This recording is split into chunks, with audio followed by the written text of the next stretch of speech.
Nick, ready? Yes. Jeff, ready? Yes, sir. Let us do this thing.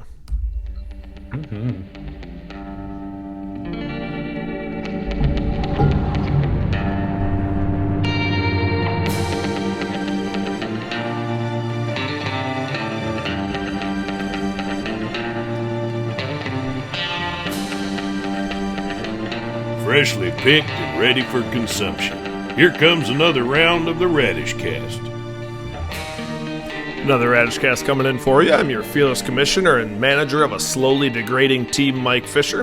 Along with me, just like every time, my co-host Nick Spill Stoll and Jeff 13-game losing streak ender Gregory. Let's turn some rumors into facts. He's done it. It is done. It's done. We can say nice things about him. Finally, It was disgusting. It was so low scoring, but it's okay. Games. A win is a win, boys. It's funny because this is the first week I actually went back and looked at how long the streak was. Like, I knew you were kind of just doing terrible this year. Obviously, you won the Toilet Bowl, so you lost those last two games after the first round bye of the Toilet Bowl. So I didn't really know how many beyond that. So I finally looked this week, and it was 13 in a row. So that once I threw that number in your face a couple times, that maybe that was your motivation to really turn it around. Ooh. I finally got to wake up on a Tuesday morning with a smile. So, Well, there you go.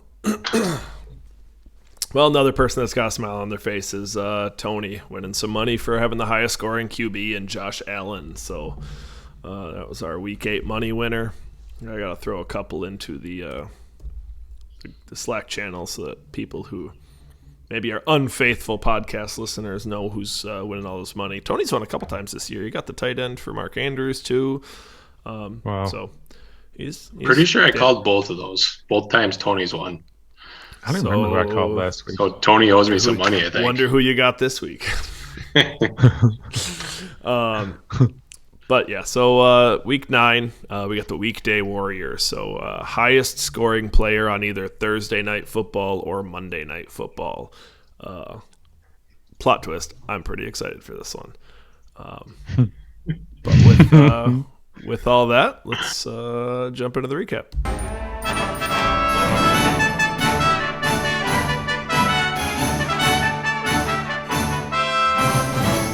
This here's the Radish Recap. Radish recap coming in for you. We got I Am Left-Handed and Coach Kyle Monroe taking on Ball is Life and Coach John Lamers. Dead even line in this one. All of us thought John was going to take the win, and we all were correct in this. 123-96, John takes the win. Nick, I'll toss it over to you. What did you see from John's team here? Oh, a solid performance. We thought he was going to take it from left-handeds here and show that he's for real this year. We'll see with Judy coming back if he slips him in that lineup. But Mike Williams didn't even have a good game. It was just solid by everyone. Steals Jones, obviously. It's not super high target share. He gets those red zone targets every once in a while. But, yeah, I mean, everyone just performed decently. I mean, I thought Seattle wide receivers were a no-go, maybe DK this last week. I was wrong on both fronts. Both of them did very well. Geno even performed. So, just everyone was solid for him. Yeah, and on the other side of the ball, Kyler and D-Hop was huge in a nice Packers win on Thursday. I was happy to see that. Jeff, what else did you see on Kyle's side? Yeah, there's a lot of underperformers. Chubb, low, around 7 points. Komet, same thing, less than 4 points. That just not a great week all around for the lefties. And even, Elliott coming in less than 10 points. Yeah, I thought he had a chance to do really good with that second string quarterback in there. I thought they would feed the ball, and they did quite a bit, but I would have thought that he would have had a little bit better of a game. So overall, I think this just goes to show that John's team's been hot and don't really want to play him at this point. Yeah, I agree with that. I told John today that I'm rooting against him from here on out because I really want him to miss playoffs because I don't want to have to deal with that later in the season. So very true. Yeah, I don't want him in the toilet bowl though. Yeah. At least you only got to worry about him week 1 there. Hey Jeff, you won't have to worry about him. You got a first round bye pretty well locked up in the toilet bowl. So That's so rude. It's still early, right? hey, you're on a streak, Jeff. You're on a winning streak. So yeah, one makes a streak. Yeah, it's if you look next to his name, it says W1, 1-game winning streak. Down it, baby. All right, moving on to our next matchup. We got Lick McCaff Medak and Coach Jordan Chartier taking on the Aaron Rodgers football team and Coach Tony Fisher. Tony was the 12-point favorite in this one, got the win 107-76. Nick got this one right. Called it here, and big part of playing into that is probably when you accidentally start a quarterback that doesn't actually play in the game. So that hurts. That hurts from Jordan's side pretty bad. It wouldn't have made the difference in the game. No. It wouldn't have, he's getting 11, 12 points from whoever he plugs in there. That makes the line a little closer, but it doesn't turn the tide in that game at all. Outside of a good game from Aaron Jones, a solid game from Brandon Cooks, it was pretty disappointing all around. Tunyon had one real nice catch and then tore his ACL during that game. So, he's dead. I know we had some hope last week that maybe he would have a big role in that game, but leaving early doesn't do that for you. Tony's side of the ball, though, Jeff, what did he do to get this win?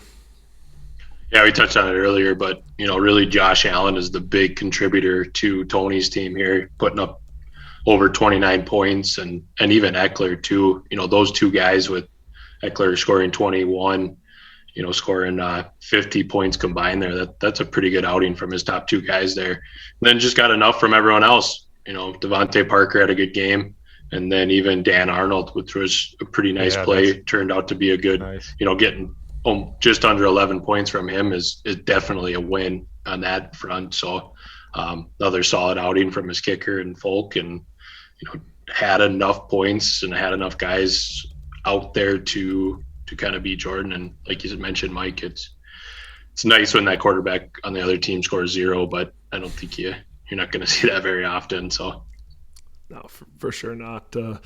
And I was at a Bucks game with Tony Sunday night, actually, going into that. So we were kind of unsure what was going to happen. And it's funny because although Tony was watching the news to see if Dak was going to sit out of excitement, he also started Dak in 2 other leagues on accident because he right. So Tony got the other end of it. He did win both those leagues, unfortunately. So Tony came out on top.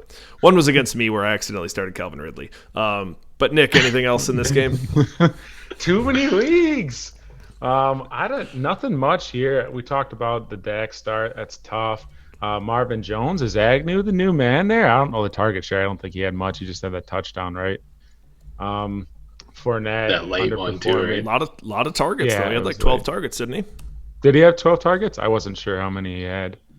Fournette, underperforming. I didn't know that game was going to go that way. I was on a flight for most of it. I tuned in for a part of it on my layover. It was surprising, but yeah, nothing more to add. Yeah, for sure. Well, moving on to our next matchup, we got the Taint Ticklers and Coach Nick Stoll taking on Grizzly Adams and Coach Alex Cooley. Dead even line here. I decided to bet on my rival against my better judgment, and Taint Ticklers made me look stupid. 132 to 77. Nick, your highest scoring game of the season by a decent margin, by about 20 points. Your team hasn't showed much upside in a while. Geno Smith putting up a solid day. Michael Pittman's been doing a lot of good things. Godwin with 140 yards and a touchdown. Just real good performances there. And then Kamara, Keenan, Randall Cobb having 2 touchdowns on 15 yards. That's you can't complain about that. So all around solid game from you, Nick. I nothing real negative to say. It's got to be nice. You've basically been trying to skirt by on Geno here, and he actually puts up a nice game for you. Now I have a feeling you're going to be shifting over to the Taysom Hill experience pretty quick here, and then you'll have Russ back in no time. So, but Geno served his purpose in the meantime, worth all that fab you dropped on him. But why don't I, Nick? Why don't I have you talk about Cooley's side of the ball, what you were seeing facing this week? I wasn't nervous at all. Cooley sucks. No, I mean, we had everyone perform on my side, so I wasn't really too concerned. The Heine didn't perform didn't he have a good week last week? I can't even remember. That was Yeah, against he had a good Green week. Bay. Yeah, he had 20 against Green Bay, so he was probably feeling decently confident. 95 11 rush kind of yards. sucks. Debo, keep doing Debo things. He's been phenomenal all year, but Kelsey, oh gosh, once again, what's going on with Kansas City? They barely squeaked that one by. So, yeah, I'm happy with my performance. Cools, better luck next time, buddy. Jeff, what else you got in this one? What you seeing? Just with Cooley, we touched on it last week. That running back room is going to be very hard to predict. And again, looks like he made the wrong call for the two backs, and hopefully that's not continues for him. But other than that, it's a good week, Nick. Good win. Thank you. Keeps you right in the hunt. Thick of it. In the thick of it, Yeah, baby. It's been a late push for the Taint Ticklers here.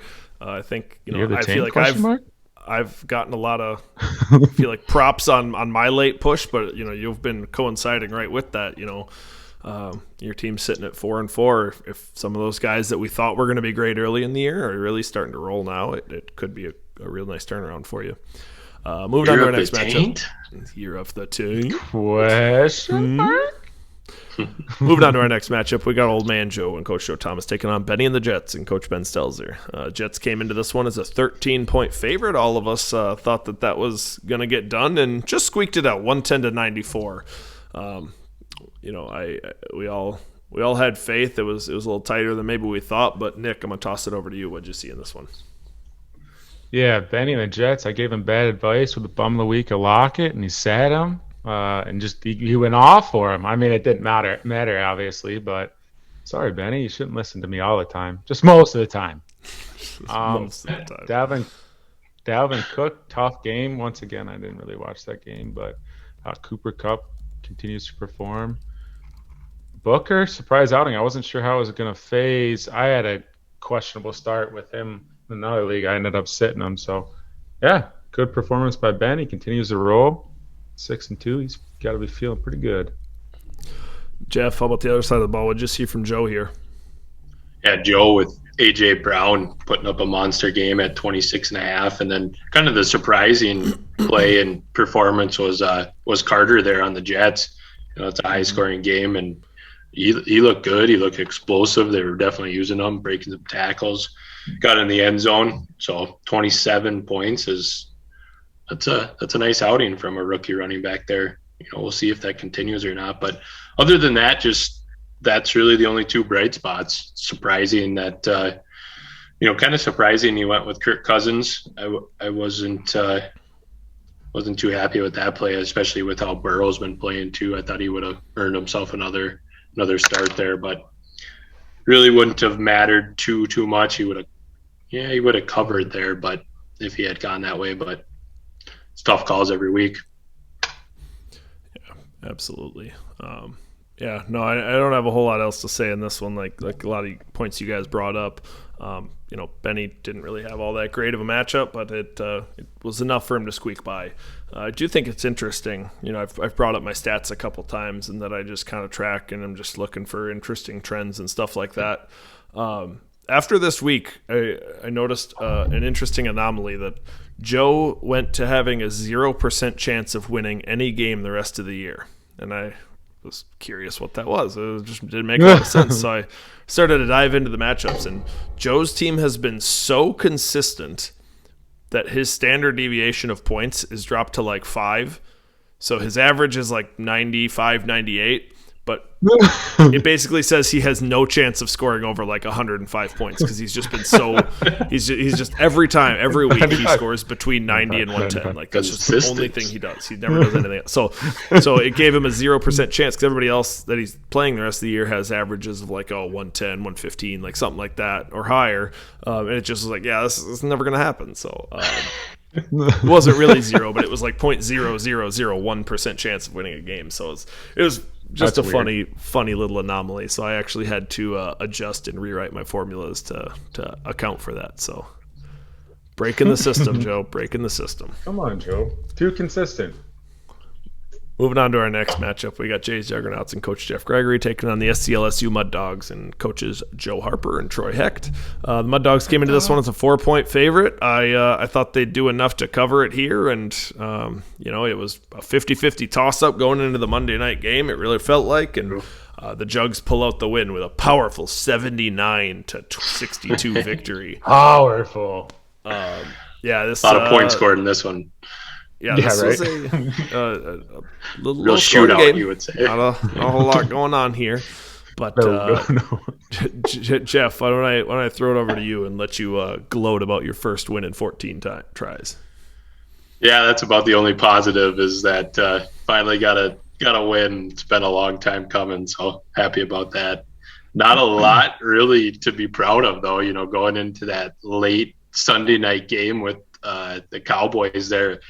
It looked pretty bad. It looked like if Cooper wasn't going to go off, this was going to be an easy win. Mahomes would have had to score like a touchdown or something to take the win, plus with Slayton going. So the fact that he had a lot of late points there is, encouraging and did enough to win this one. So it's exciting. Hopefully we can keep it going.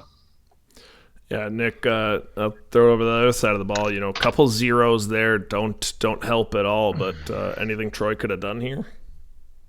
I don't know. I have to look down. I mean, we talked about that Mixon P. Ryan start. We were like, oh, yeah. I mean, I picked Cincy in my Pick'ems league. I thought it was going to be not even close. I thought they were going to run all over the Jets.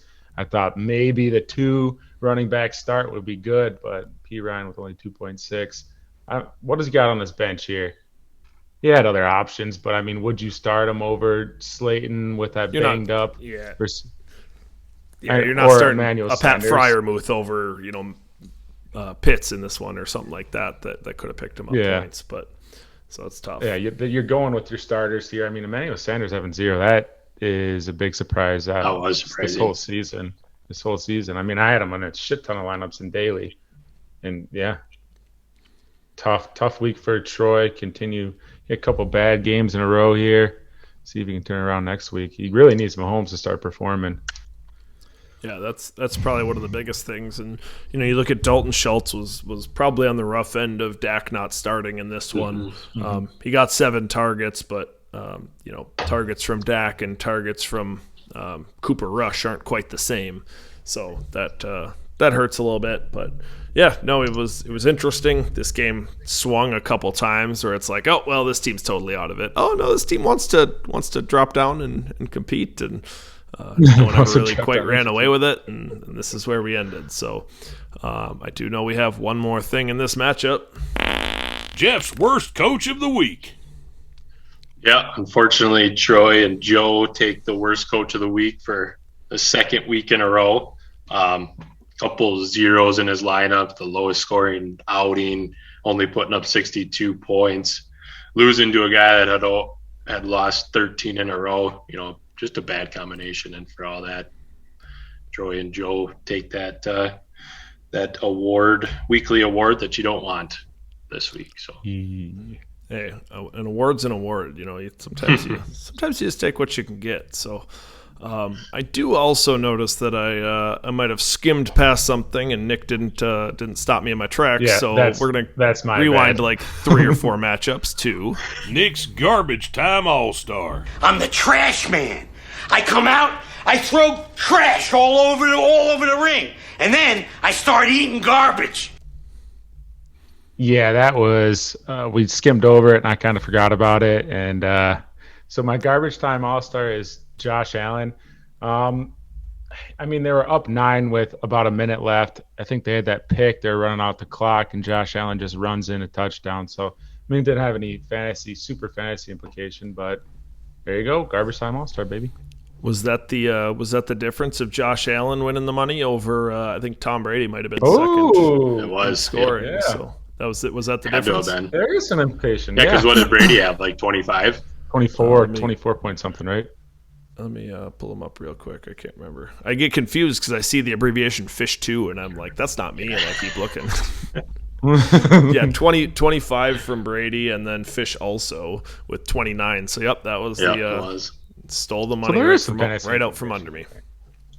The big GTA, baby. Me and Jeff thought that's what you were. We thought that's what you were going for, but that's funny that's not even what you were going for. Right. Planned it all along. Yeah. Hey, big brain, baby. All right, moving on to our last matchup. We got Cobra Kai and Coach Kyle Stankowski taking on the Archduke Fish and Coach Mike Fisher. Dukes were a 10-point favorite in this one, pulled the 116-82 victory. All of us picked me in this one. We just talked about Tom Brady having a nice come-from-behind game.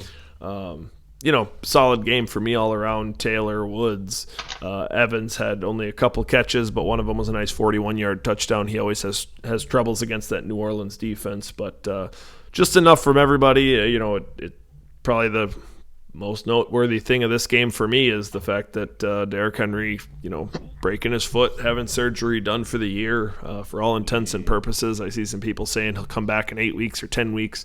I don't think so. The people I follow that I trust with injury advice are telling me that if they bring him back that early, it's a mistake. I'm out on Henry being back for the rest of the year. If I get him back for last 2 weeks of the year or something, great, but that's not what I'm counting on. So all in all, a solid game for my guys. I'm happy with it. Nick, I'll toss it over to you. What do you got on Kyle's side of the ball? Yeah, I mean, Adams not playing really hurt him. I mean, that's something you rely at least floor of like 12 points. So that's tough. That was kind of an easy. We knew that coming in, right, when we did the podcast last week. Yeah, that Adams wasn't playing. Yeah, I thought we did. There's a good. So that coming in hurts. Terrible game just because the Lions suck so fucking bad. You didn't have to have that fourth quarter come back and score all his points in the fourth because we just couldn't compete. That was a pitiful game. Kadarius Toney, I thought he would have a better game. When did Shepard go down? It was first half, wasn't it? Yeah, it was like early third, but could be wrong. It might have been the early third. I don't remember. Yeah. So I thought Toney was going to get a lot of touches there. I mean, he hurt his hand or something. Was out a couple series. So just tough for Kai without Adams. Even Robinson too. He got banged up with that heel injury. I think he went out pretty early. So a couple injuries on Stank's side that I don't know if it would really mattered or done too much. But the other thing too on his side is he ended up going with Robbie Anderson against our judgment, and it really hurt him because obviously he had 0 points, and if he rolls with like a Melvin Gordon or even some of his other options in there, he gets something. So literally anyone, we said. Yeah, and it's a series of bad breaks for him too, right? Jalen Hurts had four rushing touchdowns, 5 rushing touchdowns against the Lions there. They get down and Jalen Hurts gets nothing, right? He's got 100 passing yards, 70 rushing yards, no touchdowns. That's going to kill his day. Elijah Mitchell, Jimmy Garoppolo ran 2 touchdowns in, those easily could go to him. It's not like Jimmy's a running quarterback. So couple things break his way. Robinson doesn't get hurt. Maybe we're talking about a different game. Maybe this looks a little differently. But Nick, what else you got in this one? Anything else to talk about? No, I got nothing. Jeff, you got anything? Nope, I'm good. All right. Well, with all that wrapped up, that brings our current standings. Nick taking a commanding lead after a 6-0 week. Nothing wrong for Spill. Yeah. Jeez, so dude, 27 and 21. Jeff and I both 5 games back, tied up. Jeff had a 5-1 week as well. I was 3-3. Picked with my heart a little bit, and it didn't come through for me, but. Solid week for us. Travis was 5-1. Just a great week of picking. Oh, nice, Travis. Great week of picking all around. With all that knotted out of the way, let's jump into the matchups.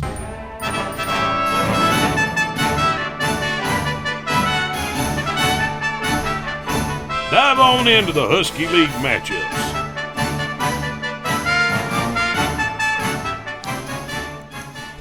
Husky League matchups coming in. We got SCLSU Mud Dogs at 3-5, taking on Ball is Life at 4-4. Ball is a 12-point favorite in this one right now. Nick, I'm gonna toss it to you first. What you seeing? I got John in this one. I mean, he's hot. He's going to stay hot.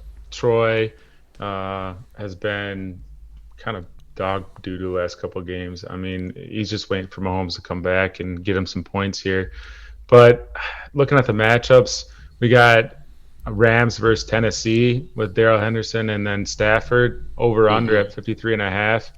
That should be a pretty high scoring game. That's Sunday night game. So a lot of points coming his way from that one. I still think Mike Williams is going to have a little bit of a bounce back. Judy coming back against Dallas. I don't know if Dak's playing at over unders 49.5. So I think he should have a better game. Yeah, Dak. I think he was limited today. I thought I saw something like that.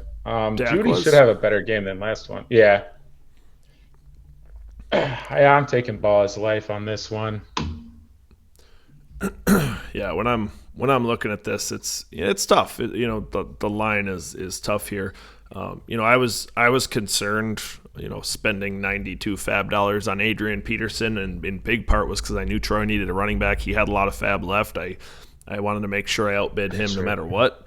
So he's going with the contingency plan, or maybe his first plan of Derek Gore in there. So it's he looked solid, but I still don't think that he's suddenly gonna supplant Darrell Williams for the lead role there or anything. And Green Bay's defense looked solid. I'm not excited about that. I'm not excited about Kyle Pitts right now with Ridley out. I saw some stats of Kyle Pitts drawing some number one cornerback coverage, and that's he's huge. He's got the athletic profile to win those matchups, but he's a rookie. He's getting used to playing these elite cornerbacks. So definitely some tough things on his side of the ball. I think the Giants are maybe I shouldn't say that. I want to say that they're going to be healthy one of these days, but Shepard's back out. Galladay's probably never going to come back. Barkley just got COVID, so Darius Slayton's maybe looking like a pretty solid play here. All that said, I'm taking John. I think John covers this one. I do see some plays on Troy's side that could go off here, but I think John does enough to take it away. Jeff, how about you? Yeah, I'm also going to pick John on this one, and mostly just because he's got some guys that are just going to continue to stay good, just continue to go off. And I don't know if I can say that with Troy's guys from what we've seen the last couple of weeks. Sanders, Kurt, Pitts, Schultz, they have the ability, they have the talent to do it, but are they all going to do it on the right day to get over that, 120 that John seems to be putting up on a weekly basis? So for those reasons, I just feel like John's got a good thing going right now, and he's going to keep it rolling. Yeah, if there was going to be a get right game for Patrick Mahomes, maybe it's against the Aaron Rodgers-less Green Bay Packers, and their defenses looked solid. They've looked bad, but maybe this is one where they put it to them. So I do have a start sit in this one from John's side of the ball. So we got Chuba and Darrell Williams, both pending if their lead running backs are back. So if Clyde comes back, obviously he's not going to play Darrell. If McCaffrey comes back, he's obviously not going to play Chuba. And then Brian Edwards is the other name. We all see the unfortunate news about Henry Ruggs. He's done. He's gone. Does Brian Edwards step up and be that number one target? Does this a big change for him? Jeff, I'm going to toss it to you first. Of those three, where are you leaning? Of those three, I think the easy answer would be whichever stud running back is out, you go with their backup. But if they're all in, and he would roll with Clyde, assuming that's the case. But I like Brian Edwards of the three, mostly because I think Derek Carr is still going to sling the ball around like he has been all year. And those targets that Henry Ruggs would get have to go somewhere. And even Brian Edwards before that was looking like he was coming on strong here. I don't know what his stats showed or his target shares or anything like that, but he just looks like the guy that's going to naturally step up. You got Hunter and Renfro in the middle that just is a target hog and short intermediate catches, but I think Brian Edwards gives him that big playability, and I don't think he needs that going against Troy. So I would throw that in. I'd throw Edwards in there. Yeah, for sure. I think if all the guys are healthy, I'm going to go Chuba. If McCaffrey's back, I'll go Darryl. And Brian Edwards would be my 3 there. I think I really like those running backs in the situation. I'm not. It's tough. You can take your shot and say Brian Edwards is going to pick those up. Those targets could just as easily go to Renfro. It could be a 19-target game for Waller because they're not ready for it. Zay Jones could come on strong. I'm just the kind of guy that likes to see it first. He's got other options too. If he's got a lot of options right in that same area. The Donovan Peoples-Jones. It looks like Odell Beckham's not playing anytime soon. Michael Gallup might be back. I think all those guys are right in the same area there. Nick, how about you? Yeah, like we said, you just start whoever stud running back. If one's out and one's in, you start the backup. If everyone's out, Chuba 24 carries last week. They're trying to get out of Sam Darnold's hand. I mean, I think you go there. He hasn't had any big games. Darrell Williams has had a couple decent ones, but we saw what's his name get a couple carries. Gore, yeah. I think I go Chubba Hubba if everyone's out over Edwards and Williams. Sounds good. I also, before we move on real quick, Mike, I'm going to do my money prediction right now, and I'm going to take Najee Harris for the weekday warrior this week. Sounds good. Yeah, not a lot of high scoring games. We got Pittsburgh and Chicago, and then the Jets and Indy. So, not like there's powerhouse teams going, but I think that's as good a pick as any. So moving on to our next matchup, we got the McCaffrey-Medak at 3-5, taking on Benny and the Jets at 6-2. The Jets are a 20-point favorite in this one. God. 20 points is a little rich for my taste. I'm going to go with Jordan this one.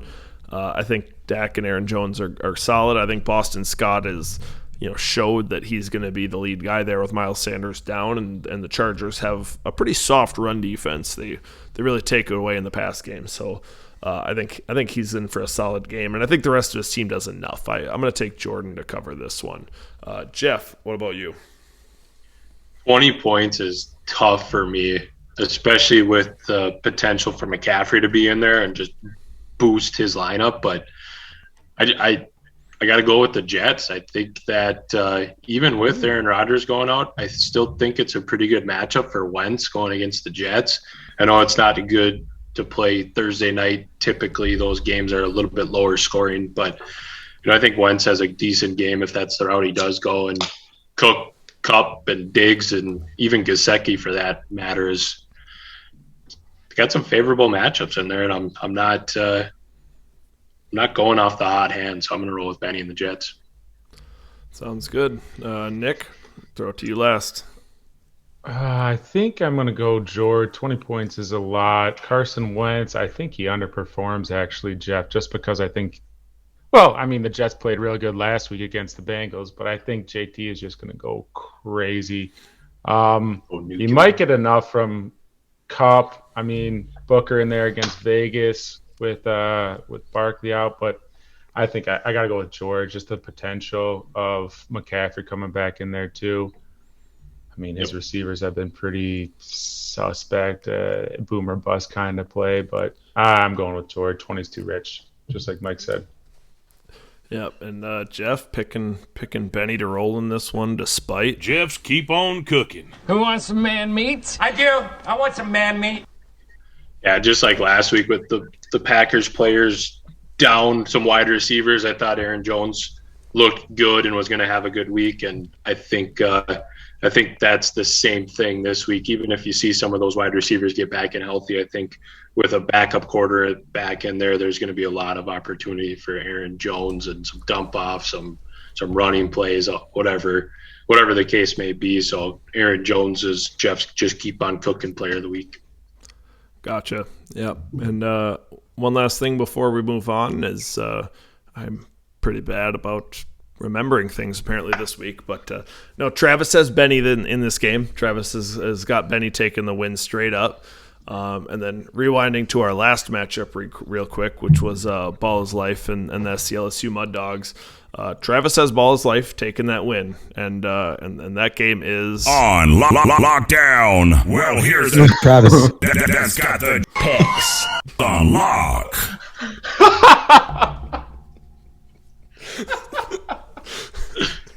Is that what you were working on right before? That was what I was working on, and I told you guys I needed you to stop talking so I could listen close. Because oh my gosh, that was had me dying when I was making that, just chopping that together. Oh, but that's Travis's lock of the week is Ball's Life taking down the Mud Dogs. Oh shit, that's awesome. Oh, that's just high quality podcasting right there. It really is. All right. Moving on to our next matchup. We got I Am Left-Handed at 6-2 taking on Grizzly Adams at 3-5. The lefties are a 4-point favorite in this one. And Jeff, I'm gonna let you make the pick first. What you got? Yeah, I'm gonna go with the lefties. 4 points is, I think, too little, and I'm even with some of his questionable guys. I don't know if D-Hop is playing. I would imagine he is, but I just think there's enough there on Kyle's side with Chubb, Waller, Hill, Lamb, Patterson, Elliott. It's just an all-star lineup right there, and 4 points is just too small of a margin for me not to go with the lefties on this one. Nick, I'm gonna give it to you second. What you got in this one? I also got Monroe at that 4-point line. Murray's been down the last couple weeks. San Francisco's kind of shitty defense by I think 46-30 against opposing quarterbacks. 46 over under there. Chubb, I think he gets a little bit back on track. Last game, what did he have, like 7 points or something like that? And I think Waller might be the beneficiary of that target share. Either that or Renfro on the other side. That might be the deciding factor. Wide receiver one, Renfro? Yeah, I got Kyle here. Yeah, and I agree. I think Waller's going to be a big beneficiary, assuming he's healthy. He's coming off the ankle injury, but he had the bye week to get healthy here. Honestly, my concern isn't necessarily Kyler and Hop playing or not playing. It's the fact that if they do play, and you saw how limited Hopkins was against Green Bay. If they're winning that game, they're not going to put him out there. Kyler, with coming off a sprained ankle, is he going to run much at all? So now he has to throw for those touchdowns. It just limits the upside that he has.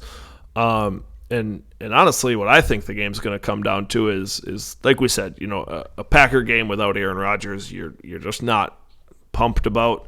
It's a tough one. I do think the Packers are going to try to run the ball as much as possible, shorten that game. But I think it's going to come down to Tyreek versus Kelsey. And Kelsey's been down a little bit lately. I think if Kansas City does happen to get up, they're favored by over a touchdown in this one. If they're up and they're rolling, I see this as maybe an opportunity for them to have a get-right game for Mahomes and have a get-right game for Kelsey. Hill's been doing it. He's been performing. The Green Bay cornerbacks don't give me a whole lot of faith, but I also think that they'll maybe go out of their way to get Kelsey a couple easy catches. And so I'm gonna take Cooley. I'm gonna take Cooley to cover this one. He's got Lamar back, Myles Gaskin going against Houston, some solid matchups. So yeah. Interesting. Ooh, getting different. Very different. Trying to make up some ground there. Yes. Wait, he's tied with you. Shut up, baby. I know. No, you. Travis is rolling with lefty in this one. I will say Travis was very torn on this game. He texted me a couple times and did not know which way he was going to go. Was really a toss up for him. So similarly for me, I was kind of back and forth on this. Doesn't just scream one way or the other to me.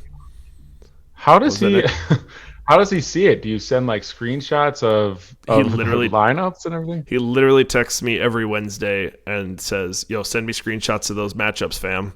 And then That's fucking awesome. Same message every time. yeah. And then 3 in the That's morning. awesome. And then text me every like midday Sunday, and he'll be like, "Yo, give me updates on those scores." And then again like Sunday night, and pretty much every break he'll ask me for updates. And then Monday after Tuesday morning usually he'll ask me for the final scores, and then Wednesday the matchups, and it's pretty cyclical. That's awesome. So yeah, this week I sent him a screenshot of Nick's matchup with like 3 players missing, and I'm like, yeah, sorry, Nick didn't set his lineup, so I had to manually tell him who you would probably put in there. So set your lineups early for Travis.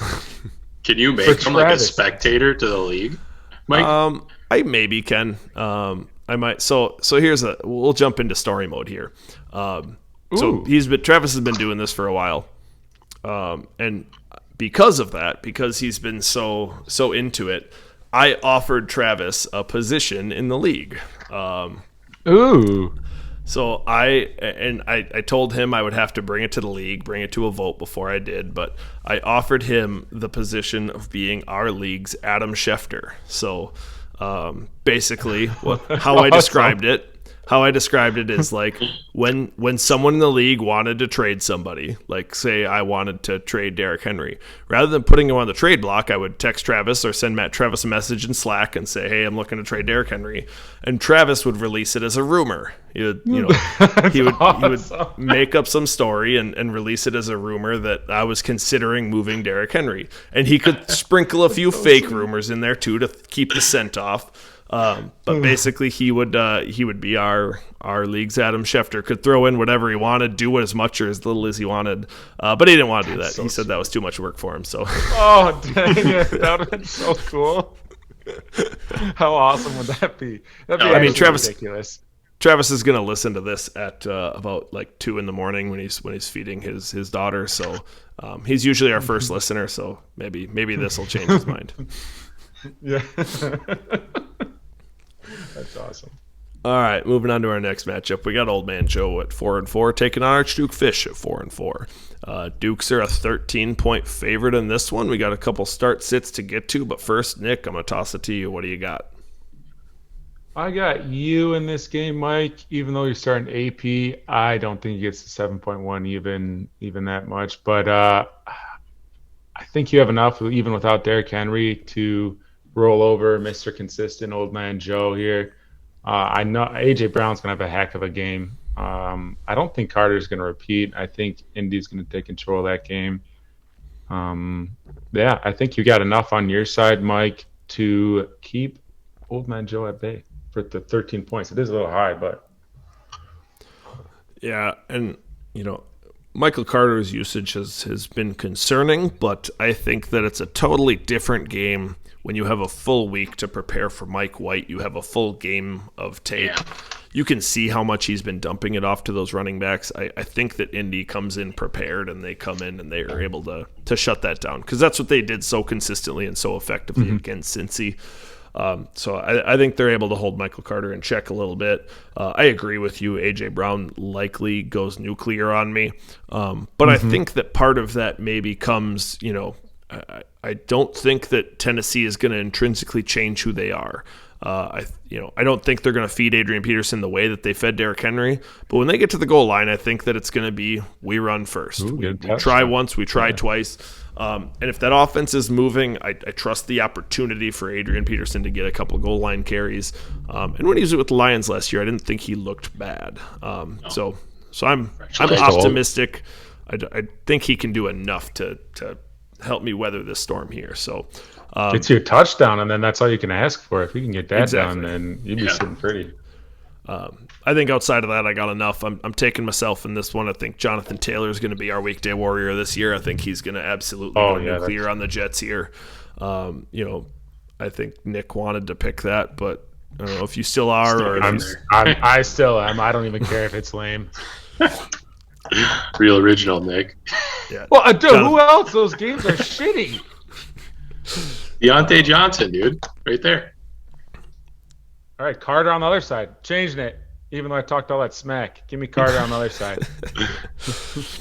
All right, Jeff, what do you got in this one? I'm going to go with you too, Mike. I like Kittle back in your lineup. I'm not concerned, even though he's been out a couple of weeks. When he's in there, he gets targets and he gets catches. I like what I saw to Robert Woods last week. I think that game, Nick, I think you mentioned it earlier, that Rams-Tennessee has potential to be a pretty high-scoring game. So I think Woods is going to benefit from that. And, like to your point, Taylor, I think just eats like crazy on a bad Jets defense against the running back. So a lot of those points, I don't hate Joel's lineup by any means. I just think you got too much firepower on your side. But I do like that. I like that Ayuk play.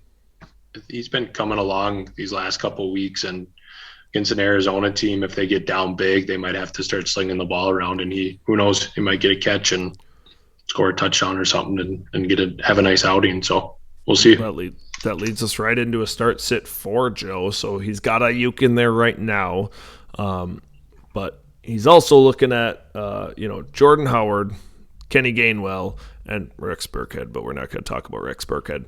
Berkey. That's he not put up some big games last year. He had like a couple 30-point, or at least one for sure. I mean, he's technically in the question. So if you want to pick Rex Burkhead, you can. No. Technically, who was the last one? Jordan Howard and Kenny Gainwell. So, oh God, personally. And this is my feeling. I don't know what I can really hope for out of Brandon Ayuk. The Cardinals have a fantastic defense. They have for a long time, and pretty much every game this year they've really put it to people. Look at the Packers getting stonewalled on the goal line, 3 different drives when they got the ball inside the 5. So just a really solid defense all around. I think everyone's going to run away from Kenny Gainwell, but I don't think that that's the right move. I think Kenny Gainwell I think he's still going to get opportunity. I think he's going to surprise people in a game they're going to be down against the Chargers. I think he's the one that's going to get the run there. I think it's going to be Boston Scott and it's going to be Kenny Gainwell. Jordan Howard was just there because it was the Lions and they were able to put up so many points. That's what I think. All they wanted to do was run. So I'd probably roll Kenny, but curious to hear what you guys got to say. Nick, I'll toss it to you first. That is exactly what I was thinking with that Jordan Howard versus Gainwell. I was going to pick one of those two, 13-14, but game script last game, 13-14 attempts between the two, but the game script last game fed into that. Ayuk, yes, I don't know. Last game, 7 targets, 4 receptions. Game previous, 1-1. I think I got to go Gainwell just for game script purposes, like you were talking about previously. I mean, maybe Ayuk gets a touchdown, but I think I like my odds with Gainwell more. It's not fun anyway. You spin it though. I don't like Jeff. I know you were talking up Ayuk a little bit ago, or is that where you're going, or is Gainwell or Howard entering that conversation, or Burkhead? Yeah, I'm going to go. Gainwell disappeared essentially last week. I want to kind of see what that Boston Scott, Jordan Howard, Gainwell backfield looks like one more week before I play one of those guys, just because I don't know what it's going to be. They had between the 2 other backs, they had 4 touchdowns rushing, and I know it's game script against Lions, all that. But with Kittle back and Debo the way he's playing, I think that defense of the Cardinals is going to have to take away those 2 guys, and I think the hidden player in that offense is Ayuk. And even if all it takes is 1 long catch or 2 catches for a touchdown or whatever to get a pretty nice outing from him. So yeah, I'm gonna stay with Ayuk on that one.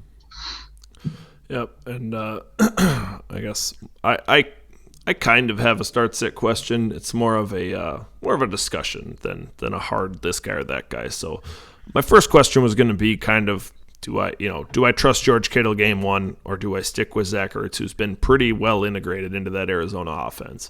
I'm leaning towards Kittle. It feels like that one would hurt to not play. Curious if you guys have any opinions on that. I'm going Kittle. Yeah, I think he's too good of a player that when he's healthy and when he's in there, he's a must start for me. So I don't think you overthink it, Mike. Yeah, I don't overthink it either. I mean, you just got to play him. I still think probably an injured Kittle floor is higher than your Ertz floor. I know we saw he's been good the last 2 games, but I'm going Kittle. He's just too much of a stud not to start. Yep. And then the other thing is, so AJ Green just went on the COVID list, probably not going to play this weekend. A couple extra targets opening up, so I do like Ertz still. I also have a Rashad Bateman. I think I'm going to sit on Rashad Bateman for another week, especially while I'm already starting Marquise Brown. But Jacoby Myers is sitting there in the flex. I have the option to flex a Zach Ertz. Is that somewhere where I go with the Zach Ertz play? Nick, how about you first? No, I don't do it. I don't do it. 2 tight ends, we don't like that. Myers, what's the target share been like? I feel like he's been getting a lot more targets than any other. I think you just play the volume. Play the volume for your flex there. It's just don't overthink it. Yeah, you look at his outings too. Myers, he gets all those targets, he gets those catches. The only thing holding him back from a huge outing is a touchdown, and that's going to come eventually here. So I think Agnew. I think not against I would go Myers. Yeah, Myers over Ertz is pretty easy. I did consider Jamal Agnew because his target share has actually been pretty insane as well. 12, 6, 7 basically the 3 games since DJ Chark's injury. He's been right up there, but not against Buffalo. Maybe down the line, the defensive back makes my lineup. But no, all right. You guys talked me into it. We ride with Jacoby. Travis also has the Dukes winning this game, so that's the Travis pick here. So, all right, moving on to our next matchup. We got Jay's Juggernauts at 1-7 taking on the Taint Ticklers at 4-4. A dead even line for a host match-off. I guess it feels only right that I should give my. You know what? I'm going to save my pick for last because I already know what you guys are picking. So, Jeff, I'm going to throw it to you first. What do you got in this one? I'm going to go with myself. Yeah, had to. Big Crazy. Surprise there. Yeah. It sucks having Terry out, but on the same side, Nick's feeling the same thing with Gibby. It sucks Calvin Ridley's done for what seems to be at least a foreseeable future. So, there's some big players on my lineup out this week, but I like my running backs. I finally get to play both of them. They both look healthy. Kenyon Drake is, with this new coach, more involved in the offense. Who knows? Maybe he's the beneficiary a little bit with Ruggs out. I don't know how, but I don't know. Maybe that's what I can hope for. And my wide receiver room is a little light, like we mentioned, but Cooper has the ability to go off, and Higgins too, with OBJ and a banged up Landry could be that 1 or 2 out there for the Browns if they get down against the Bengals. So I think there's enough here for me to pick myself in an even line there. So that's the way I'm going. Nick, how about you? What shocking revelation do you have for a pick? I'm going with me. I mean, I don't like it. My team looks like doo-doo this week. We got both Mooney and A-Rob in there, and 2 you don't want to start either of them kind of matchup here. I don't know the Giants wide receiving core. Maybe if one of them are healthy, I slide them in. I don't think either of them will be healthy. Felton in my RB2 feels terrible. DJ, maybe. I might slip him in there. But Hill, if he plays, he'll probably score a touchdown for me rushing-wise. I'm assuming he's going to get the lead quarterback spot there, but who really knows? Kamara should have a hell of a game against Atlanta. Yeah. Bourne and my flex, sad. I mean, it's definitely a week that you can beat me, even though you have a bunch of injuries and people out. But hit that drop, Mike. I was not ready for that at all. Nick's bum of the week. Spare any change, sir? No, off! I was preparing for my hard-hitting analysis. I was deep. I was into it. A deep in thought. I mean, it sucks. but I have Pittman as my bum of the week. He's projected 14 points, 13.92. I think JT is going to go off. There's going to be no need to pass the ball. I hope he gets. I hope I'm wrong, but I got Pittman as my bum of the week this week. All right. Well, I guess it's time for me to weigh in. I do think I actually disagree with you to an extent there, Nick. I think that Carson Wentz has a bad game, but I don't really think Pittman does. They throw deep balls at such a high rate. I think all it takes is him to come down with one of those. Overall, though, I got to take Jeff in this. I agree. I like Jeff's running backs more. We saw Alvin Kamara be really hot and cold when Taysom was the quarterback. You got to hope that, you're getting those points in a game that they should win. They just put up a boatload of points against Tampa Bay. You got to think they can do the same against Atlanta. But the opportunity always exists that they, give Mark Ingram a touchdown or they toss a couple to Traquan Smith or Marquez Callaway and it just ends up being a rough day. And if that does happen, I think you're pretty well buried. I look at Rashard Higgins and in Jeff's lineup, and I'm like, oh, that's disgusting. And then I look at Kendrick Bourne in Nick's lineup, and I'm like, oh, that's even more disgusting. And then I realized that Darnell Mooney has scored 50% more points this year than Allen Robinson. So how crazy he's the wide receiver one. Yeah, it makes me so mad. Yeah, so I gotta go Jeff here. I think he pulls this one. I love Taysom's play here. I think Taysom, is a solid start, assuming he's healthy, assuming he clears concussion protocol, assuming they give him the job, right? Trevor Siemian looked really good. They might decide that they want to roll with that and they want to throw Taysom in on 50% of the plays for packages, which would just be devastating, right? So, especially I'm rolling for with Jeff Kamara, here. so I can't start. If that happens, that's brutal because he's going to steal a touchdown from Kamara, and then I won't even be able to start him. Yep. What I'm worried about is that Taysom Kamara dump off, little swing pass. Yeah, that's what I want. That's what I'm really worried about if you do end up rolling with him. Like if he runs a touchdown in, I expect that. I'm kind of anticipating that, I guess, but because that's just points away from Kamara. But I'm really worried about that little screen or dump off, doubling up on there. Double up, baby. Well, Jeff, if it makes you feel any better, Travis likes you too. Hey. So Travis likes the Jugs in this one. It's understandable. I don't like myself either in this one. I don't like myself either. Wait. All right, moving on to our last matchup. We got Cobra Kai at 4-4, taking on the Aaron Rodgers football team at 6-2. The football team is a 9-point favorite in this one, and as voted on by the co-host, it is Hot diggity dog! It's the game of the week. So our game of the week here. Nick, I'm going to toss it your way first. What you got in this one? Alan's going to keep going off. I got Tony winning this one here. He's got Mark Andrews and Arnold in there. I mean, Arnold had a decent performance last week. Hopefully he can keep going there. And Waddle and Parker. It's a little scary when you're doubling up like that with some crappy teams. But McNichols, his share should go up too, right? I mean, I know he's a third down back, but you should see a nice uptick there.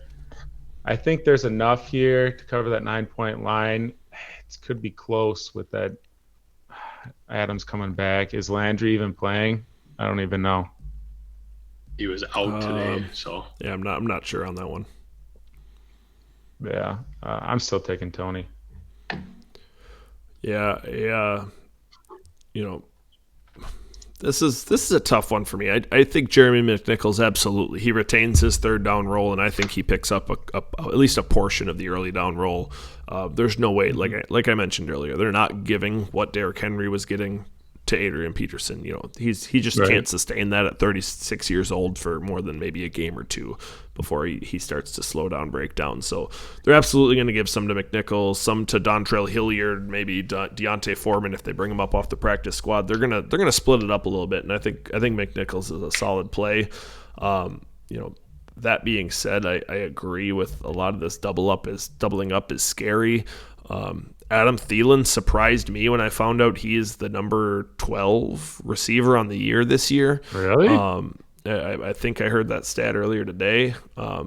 Jalen Hurts, he had a bad week last week, but he has been getting it done every single other week as a quarterback one. I think he does enough to mitigate Josh Allen here.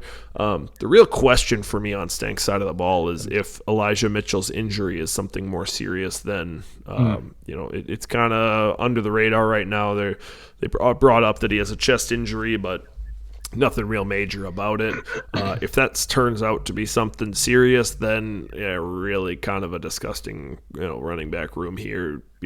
I'm not super excited about Zach Moss and Melvin Gordon. And that really puts you in a pinch for your flex, especially if you're starting to have to replace Landry. And there's a lot of question marks there. All that being said, a 9-point line I think is enough for me to take Tony in this one. So I'm going to take Tony to cover it. Jeff, how about you? Yeah, this one was the hardest pick for me this week. I went back and forth a few times. I just don't know what Stank's lineup come Sunday morning is going to look like, which is hard because he's got so many options and none that just scream out that I love them.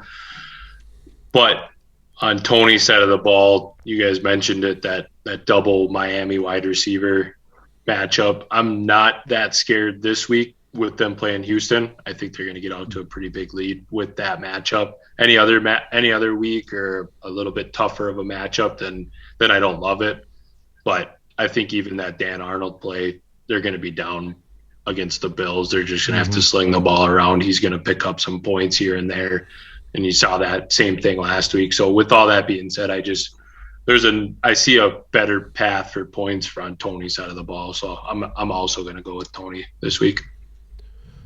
So Tony's got a quick start sit here. And it is, does he roll with Dan Arnold there in the flex or Elijah Moore, the Jets receiver, playing against Indy? They're probably going to get boat raced in that one. And Corey Davis is doubtful again.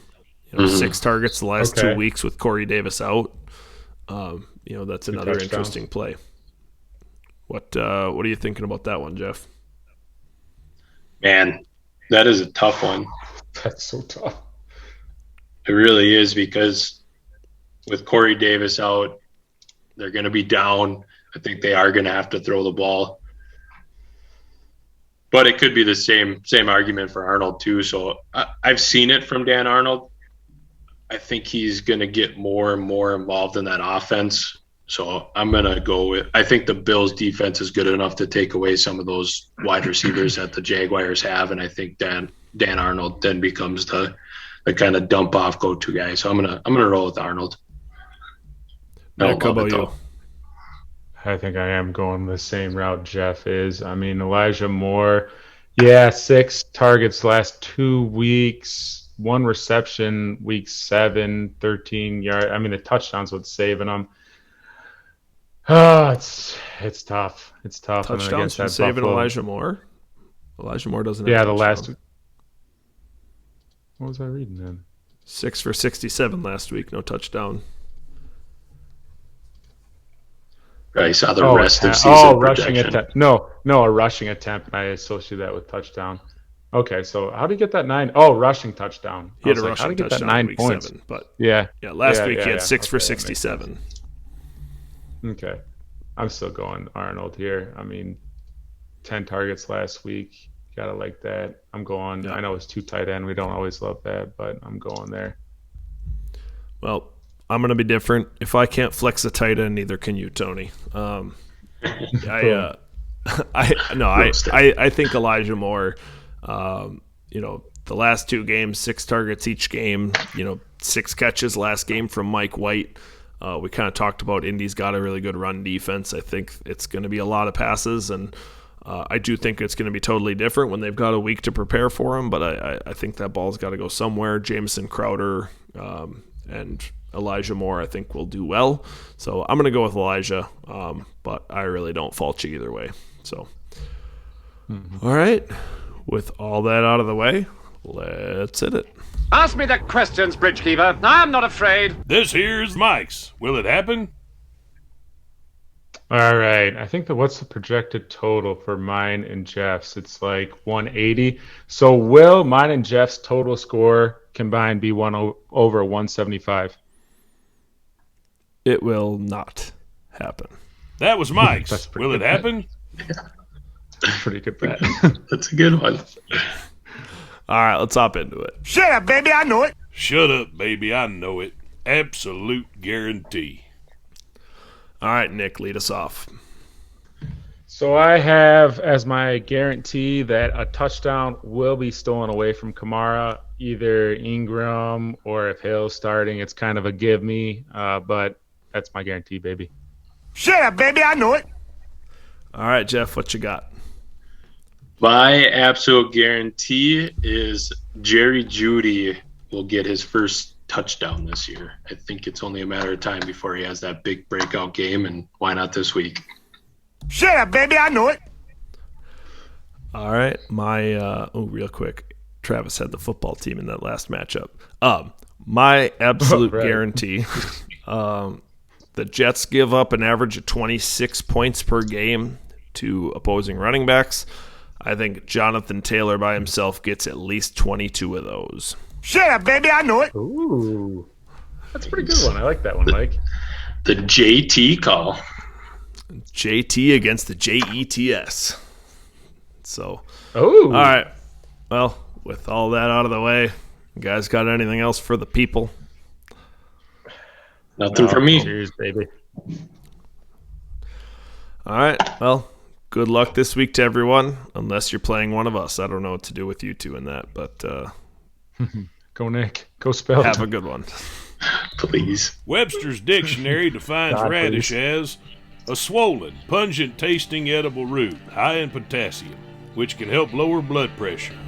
Or more importantly, three guys spitting nonsense and talking about fantasy football.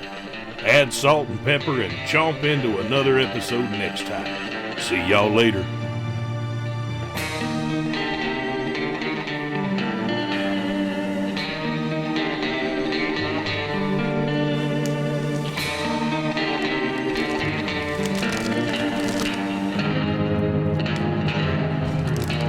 Oh, party chips.